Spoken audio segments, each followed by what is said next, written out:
Tell me one story that comes to mind from your time in World War II, some experience in combat that really stands out above all the others. Well, in combat, I never had any experiences that are worth talking about. It was always because I was a good shooter, and it was late in World War II by the time I finally got my commission in wings and got out there as a fighter pilot. And I think we had better training and better airplanes, particularly than the kamikazes, which I got 5 that night. I got 5 and got the Navy Cross for. Yeah. That was like shooting fish in a barrel. So there's nothing to talk about there. That's just routine daily stuff. But the sun was going down when I got the 4th one, and it was dark when I got the 5th one over the picket destroyers north of Okinawa. And by the time I got back to the ship, they were departing Okinawa. The fifth fleet was moving out. At least our task group was moving out. And it was dark. And it was dark, and of course it was dark in ship and radio silence. And that was the hairy part when you're way down toward bouncing on zero on fuel and trying to find your carrier and get aboard it. That was the hairy part of that day. The shooting down the 5 airplanes was just routine everyday events. And so I don't have any tales to tell about fighting, but I do have, frankly admit, I was scared shitless, if you'll pardon the expression, whether I would have enough fuel to find the carrier and get back aboard. And having a good trained wingman, he was right behind me. In fact, I landed and the plane captain was getting me unbuckled from the airplane. He says, "Sir, we got to get out of here. There's a plane landing right behind you." And there was my trusty wingman. We both got aboard on a black night with darkened ship and radio silence, which is. So how did you actually see? How did you see where you were landing? Was there moonlight? Well, they had little what they call scupper lights down the center line of the carrier, which you could only see if you were in the groove. You couldn't see them from the surface. A submarine couldn't see them. Yeah. And another ship couldn't see them, but most aircraft. And if you were lined up perfectly in the groove, you could line up on these lights.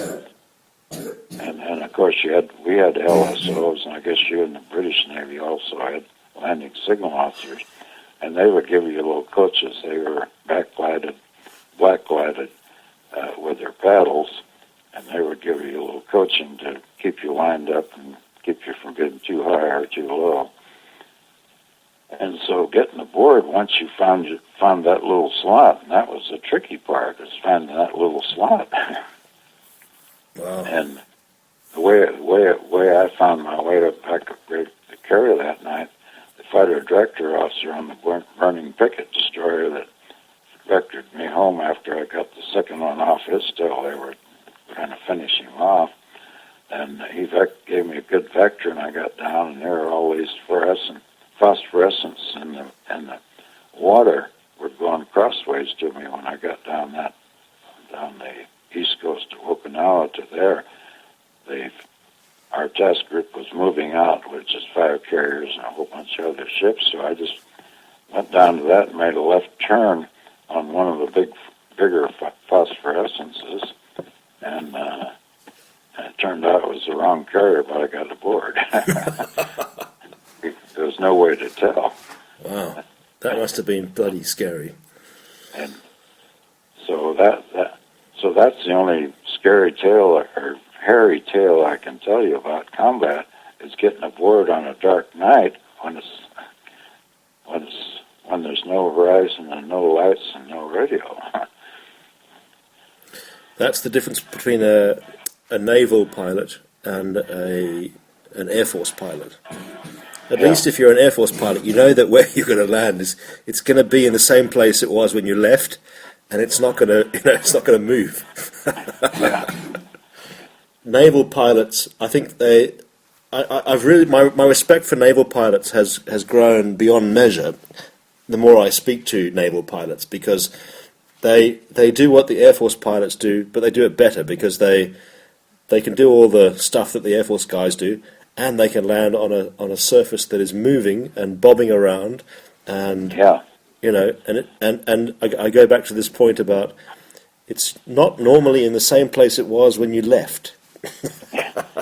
Well, we had I don't know whether anybody explained how we did that.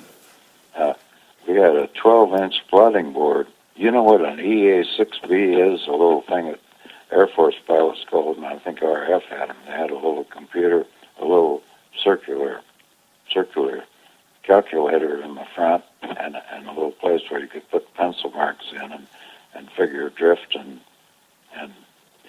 things like that. Yep. And we had a big one of those under our instrument panel. It had a 12-inch plotting board on it. And so the last thing we were briefed before we took off, we were told where the carrier planned to go. That wasn't necessarily where it always went. If they found submarines or something, they'd take off in a different direction. But that's where it planned to go, so we'd keep that plot up to date. And from the center line of our plotting board, and then we would watch the waves, and we got to where we could read the waves within a degree of direction, wind direction on the surface, because that's no good if you're very high altitude. But on searches, you usually flew at 1,000 feet. You'd go out 300 miles, go across 100 miles, and come back 300 miles. And that, after about 3.5 or 4 hours, that took the aircraft carrier. If it didn't get under attack and continue to do what they said they were going to do, well, you could find them just by flying back on the plotting board to where their end position was, if you were real good at measuring the wind velocity and direction by looking at the waves. Mm. And so I guess in the 4 months I was in combat at the end of World War II, I always was able to find the carrier, and I did a lot of searches because I was a junior pilot, and I got those instead of flights where you could shoot down some airplanes and get some medals, usually.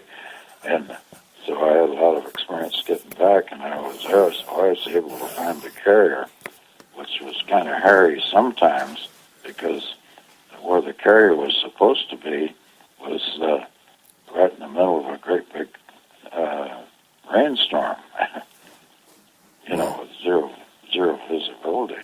But usually you get down low in the water and had good eyeballs. I had good eyesight. I always found it, obviously, or I wouldn't be here now if I'd dumped in the Pacific Ocean out there in the middle of nowhere. But you guys were, you make light of this. You say, no, it was no big deal. But actually, you guys were brave to go and do all this stuff. It really is quite extraordinary. Because I always wondered, how on earth do you guys talk to the guys on the ground? I mean, how do you know where to put those bombs? And obviously, well, the guy, you have a grid coordinate chart that when you get right into the Corsairs support, they tell you to come into a certain coordinate on that chart, which you have laid out in front of you on your chart board, and they tell you to come in there, and when you went in there, you check in with the ground controller, and you're talking to him one-on-one on the radio, and he says, okay, I see you now, come left or come right, and he would direct you where he wanted you to go, and he'd usually direct you up a canyon, because the Army was working uphill on the Shuri Castle there, they call it, in the middle of Okinawa, and he'd direct you up a blind canyon. You had to watch that, because you had to have enough room, enough horsepower to get out of there without crashing. Yep. But anyway, he'd direct you, he'd say, look over to the left and up about, give you some trees or a landmark or a rock or something and tell you where to go, and he'd tell you so you could put your napalm right in the mouth of that tunnel, which was maybe 6 by 6 feet. You know, you must have been very vulnerable to light arms fire doing that sort of stuff. Any guy with a No, usually by the time, I think only in two cases in my 3 months, two and a half months working in Okinawa, close air support. Just a couple occasions where guys got hit in the oil line by small arms, close, small arms fire from the ground, and the old R-2800 would run until the oil ran out. Then it had a hydromatic. We had hydromatic propellers, which were driven by engine oil pressure. And as soon as the oil pressure went down, it would go in flat pitch, and then you better have a soft place to land real quick because it was going to come down real quick. And fortunately, Okinawa was kind of narrow at that point, and by the time they got hit and could glide on down and hopefully make their water landing, and we had a submarine point that we were supposed to land at, which was secret and changed every 4 hours. And if you landed there, when you had your engine shut out, and a couple of times I escorted guys right down to the water, and went over and buzzed the submarine to get him to come up and pick the guy up, and the guy got picked up. Wow. So that was pretty well coordinated, and there were 2 instances out of, I would say, hundreds of close air support missions we flew. So 2 times a day, sometimes 3 times a day off the carrier. There were 2 instances that I personally witnessed where a guy got shot up by ground fire and had to land, and the submarine picked him up successfully in both cases. My dad did this mission where they flew from what is now Israel and what was then Palestine. They flew into northern Italy, and they flew through Yugoslavia, and there's a mountain range just next to the coast, and they flew on the eastern side of the mountain range so that the Germans couldn't pick them up on their radar so easily.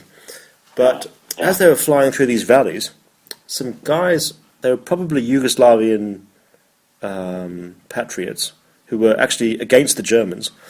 They didn't know what these aircraft were that were flying up the valley, and they let loose with their small arms fire. And one of the guys in my dad's squadron, one of the pilots in this Mosquito squadron, a bullet, it may well have been a Lee Enfield 303, which, as you know, is a British caliber, grazed his forehead. Yeah. And I don't know if you've ever played gridiron or rugby or what have you, but if you get a cut on the forehead, my goodness me, it bleeds like you can't believe. So this bullet passed by this guy's forehead, just cut his forehead as he flew down this valley.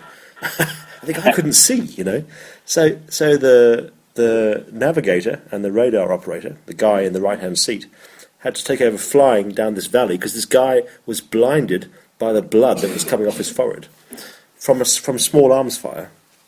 So I think I think you're understating how dangerous what you did was, and how badly things could go, because you were in a single-seater fighter. If that happened to you, you'd be truly screwed. The thing you got to remember, when we were putting a 150-gallon belly tank of napalm into a cave up a blind alley, I use that as a classic case. Remember, we had 650s, 50-millimeter machine guns, strafing ahead of us. And I don't think there were very many ground troops that had their heads up and the rifles pointed at us. They were all ducked down in a trench or a hole or something. Yeah, that's a good point. And you got to remember, we weren't just flying in naked. We were firing 650s ahead of us, and that sort of kept their heads down. And so, like I say, in my few months in Okinawa, we only had 2 guys had to land because they got hit in the oil line. Even though groom an airplane, you could shoot a half a wing off or shoot a big hole in the wing and still get it back aboard. But if you shot up the engine, it had to land pretty soon. Yeah. If you shot up the oil system for the engine, which of course couldn't be bulletproof. And because of course the Mustang and the Spitfire was very vulnerable to ground fire because those big... you had liquid cooling, and you had all kinds of stuff where a little old 30 caliber from the ground could cut your engine off very shortly if you got in the cooling system. And the Mustang, that was pretty complex. That ran all the way back. There was a lot of areas where a 30 caliber could shoot down a Mustang, and there were a lot less on a Bearcat, which was the equivalent airplane in the air race. So those big radial engines, I mean, they took a lot more punishment than those. I've come back with one jug completely missing off of 2800. Yeah, if you get an engine shut off, you lose oil pressure because the oil pressure. You probably have about 20 minutes to fly, 25 minutes. But if you get shot in an oil line where the oil is just being pumped overboard under pressure, you got about 5 minutes. So the Air Force also recognized that the big round engine was an asset for close air support down where you got small arms where, because that engine could, like I say, I've come back with one jug shut off and just about a lot of oily fumes coming out and getting all over your windshield one side of your cockpit, and you had to land. Fortunately, it always occurred on the right side, and I could make a left-hand pattern. Wow. Commander Hardy, thank you very, very much. That was a fascinating conversation, and I feel that I've only touched on a small part of your life. And if I had the opportunity to, I would spend many more hours talking to you. Because I think that the stuff that you did in Korea and afterwards was probably equally interesting. But thank you very much for taking the time to speak to me. So nice talking to you. Okay, thanks so much. Bye-bye.